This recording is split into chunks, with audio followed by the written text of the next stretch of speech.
الحمد لله رب العالمين والصلاة والسلام على سيد الأنبياء والمرسلين أما بعد فأعوذ بالله من الشيطان الرجيم بسم الله الرحمن الرحیم۔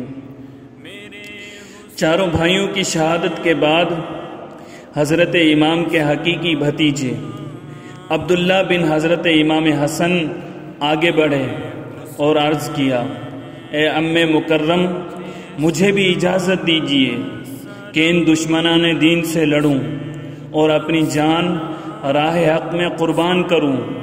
امام پاک نے ان کو سینے سے لگایا اور بہت سمجھایا، مگر سوائے اجازت دینے کے کچھ نہ بن پایا۔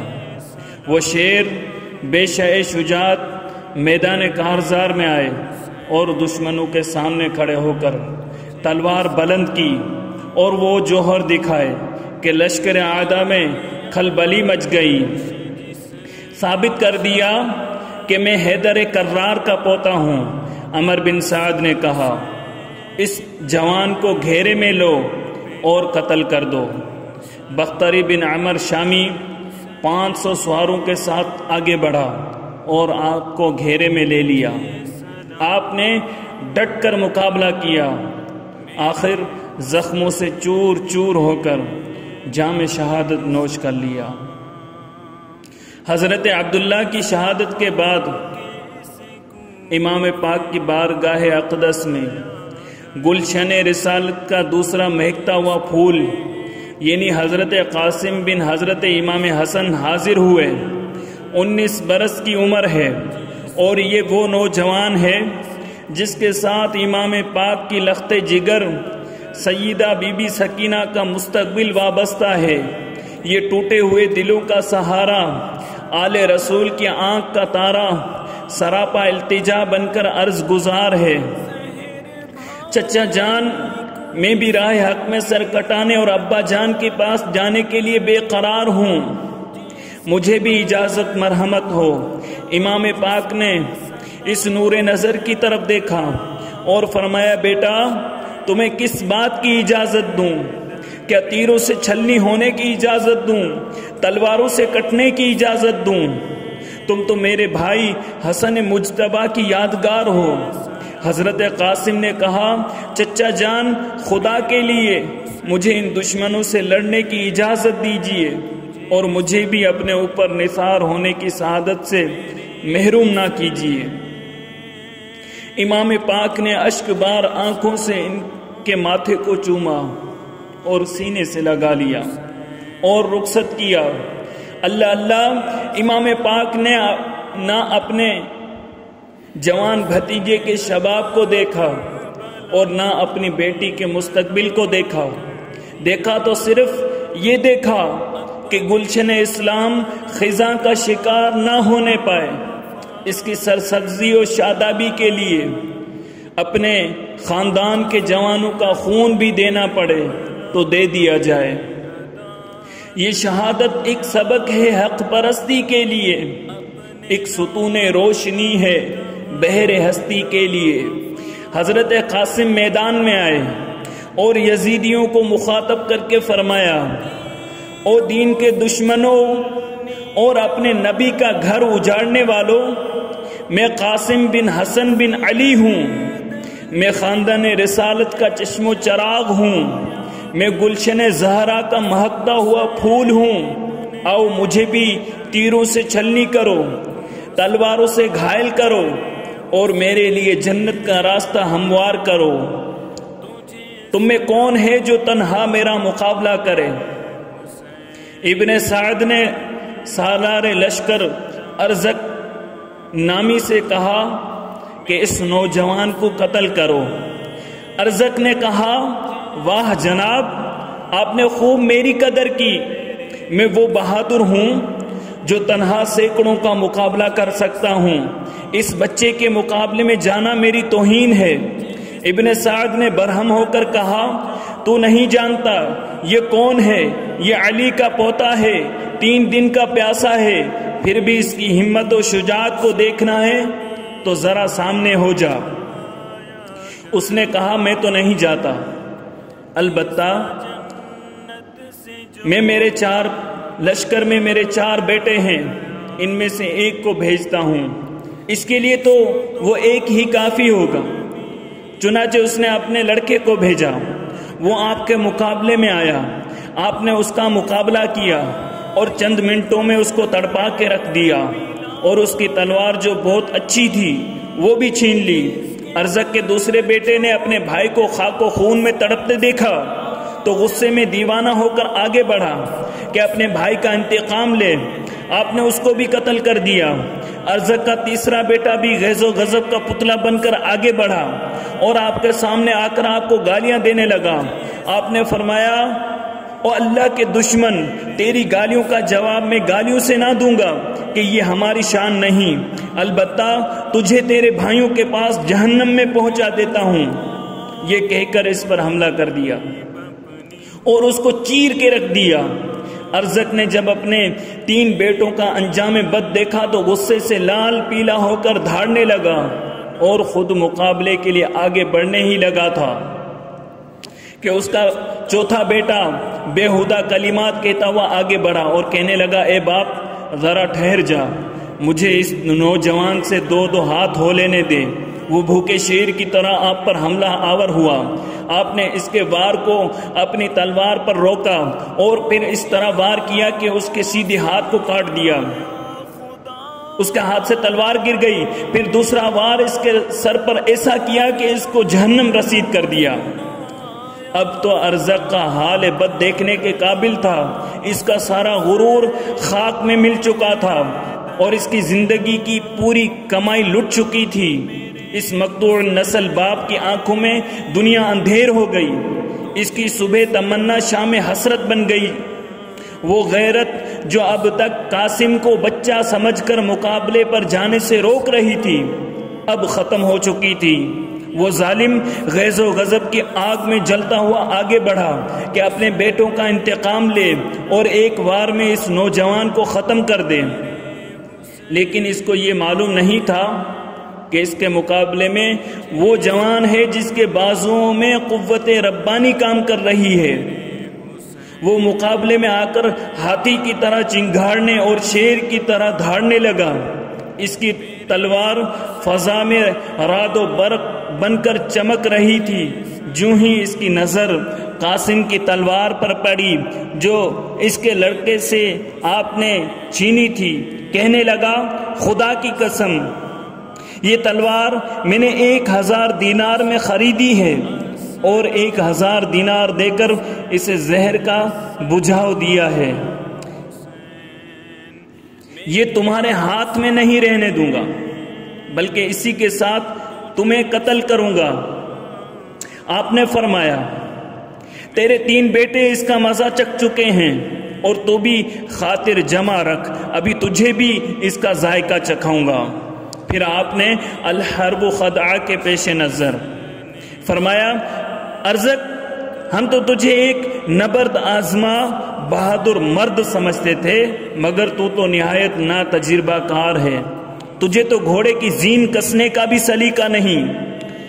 وہ جھک کر کسی ہوئی زین کو دیکھنے لگا۔ آپ نے اسی وقت ایسا کاری وار کیا کہ اس کو 2 ٹکڑے کر دیے اور ایک جست لگا کر اپنے گھوڑے سے اس کے گھوڑے پر جا بیٹھے اور فوراً دونوں گھوڑوں کے ساتھ خیموں کی طرف آ گئے اور امام پاک کی بارگاہ میں حاضر ہو کر عرض کی، چچا جان، ہائے پیاس، اگر پانی کا ایک پیالہ مل جائے تو ابھی ان سب کو نیست و نابود کر دوں۔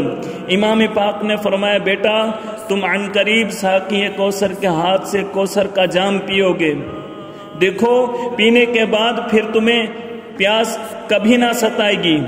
دیکھو تمہارے والد تمہاری راہ دیکھ رہے ہیں، جاؤ ان کے پاس پہنچنے کا وقت آ گیا ہے اور ان کو میرا سلام کہنا۔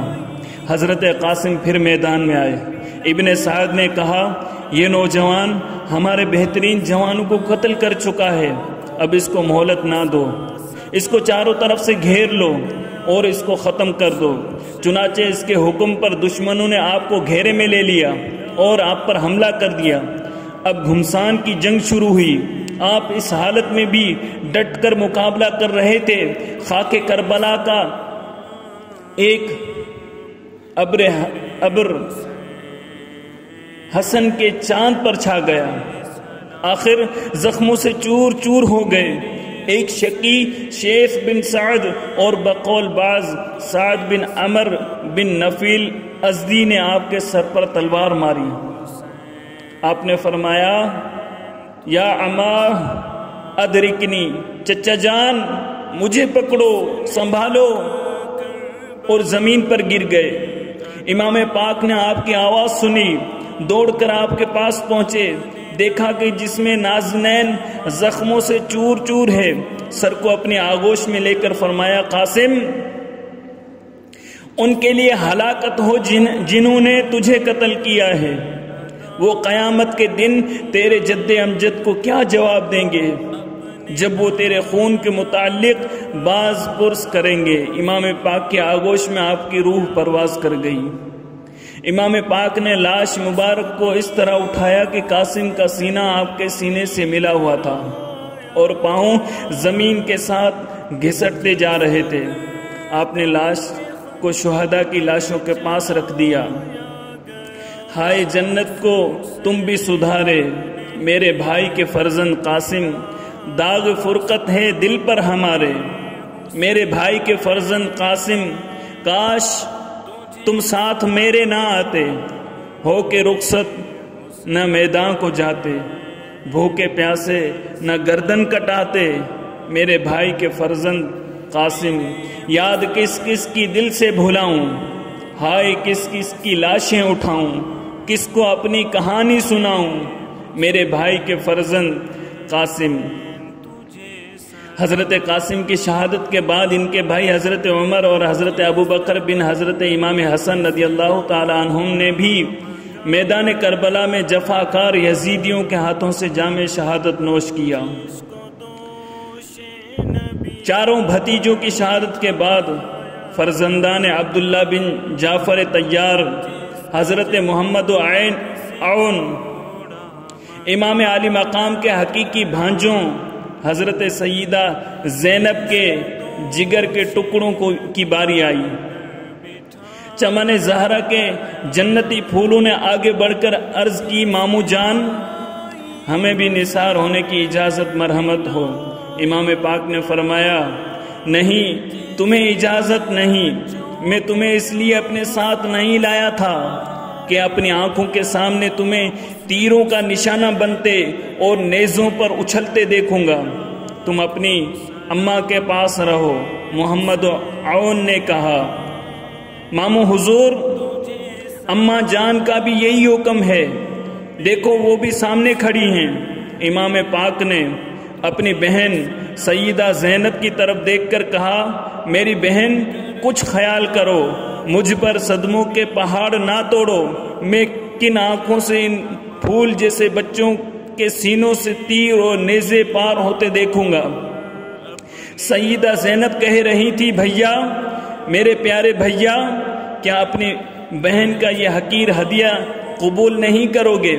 اگر تم نے میرا یہ ہدیہ قبول نہ کیا تو میں اپنی ماں فاطمۃ الزہرا کو کیا جواب دوں گی جب وہ پوچھیں گی، بیٹی تم نے اس وقت کیا نظر پیش کی تھی جب شہزادہ سرور کونین کے حضور جانوں کے ہدیے پیش ہو رہے تھے؟ میرے یہ دو ہی فرزند ہیں، دونوں تجھ پر قربان۔ اس کے ساتھ ہی سیدہ کی ہچکیاں بند گئیں۔ امام پاک نے اشک بار آنکھوں سے اپنی بہن کو دیکھا، دل پارا پارا ہو گیا اور دونوں بھانجوں کو سینے سے لگایا اور رخصت کر دیا۔ ماں دیکھ رہی تھی کہ میری آنکھوں کے تارے ہمیشہ ہمیشہ کے لیے یزیدی بادلوں میں روپوش ہونے جا رہے ہیں، ان کے جاتے ہی دشمن ان پر بھیڑیوں کی طرح ٹوٹ پڑیں گے اور ان کو چیر پھاڑ کے رکھ دیں گے۔ مگر اس صبر والی ماں نے اپنے دل پر ہاتھ رکھا اور آسمان کی طرف منہ کر کے کہا، مولا جو تیری رضا وہ ہماری رضا۔ چمن زہرا کے جنتی پھول حضرت جعفر طیار کے پوتے مولا علی کے نواسے میدان کارزار میں دشمنوں کے سامنے گئے اور کہا سنو اور ہمیں پہچانو،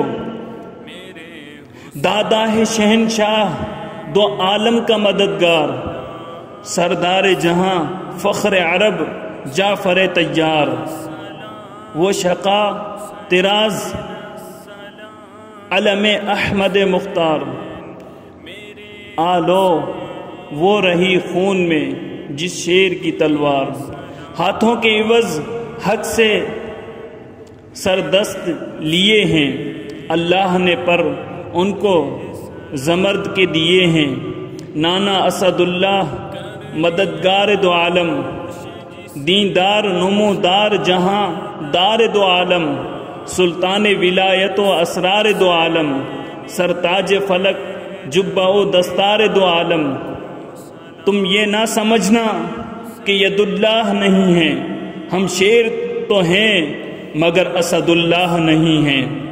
پھر ان دونوں بھائیوں نے وہ شجاعت کے جوہر دکھائے کہ صفوف اعداء میں ہلچل برپا ہو گئی، آخر بہت سے یزیدیوں کو مارتے اور کاٹتے ہوئے خود بھی نیزوں اور تلواروں کا نشانہ بن کر بہشت بری میں جا پہنچے۔ حضرت عون کو عبداللہ بن قبطۃ الطائی اور حضرت محمد کو عامر بن نہشل نے شہید کیا۔ امام پاک کے رفقا ان کی لاشیں اٹھا کر لے گئے اور خیموں کے پاس رکھ دی۔ لاشوں کے قریب آ کے شہ امت نے پکارا، اے بھانجو موجود ہے ماموں یہ تمہارا، اے شیر جوانو مجھے الفت تھی تمہیں سے، اے تشنہ دہانو مجھے ہمت تھی تمہیں سے، ہاتھوں کو اٹھا کے ذرا بات تو کر لو، سینے سے لگو اٹھو ملاقات تو کر لو۔ اتنے میں سیدہ زینب بھی آ گئیں۔ امام پاک نے فرمایا بہن لو تمہاری قربانی بھی منظور ہو گئی، آؤ اپنے شہیدوں کی زیارت کر لو۔ مام نے جب اپنے فرزندوں کی کٹی لاشوں کو دیکھا تو لاشوں کے اوپر گر گئیں اور بلائیں لیتے ہوئے کہا، اے کاش تمہاری جگہ تمہاری ماں قربان ہو جاتی۔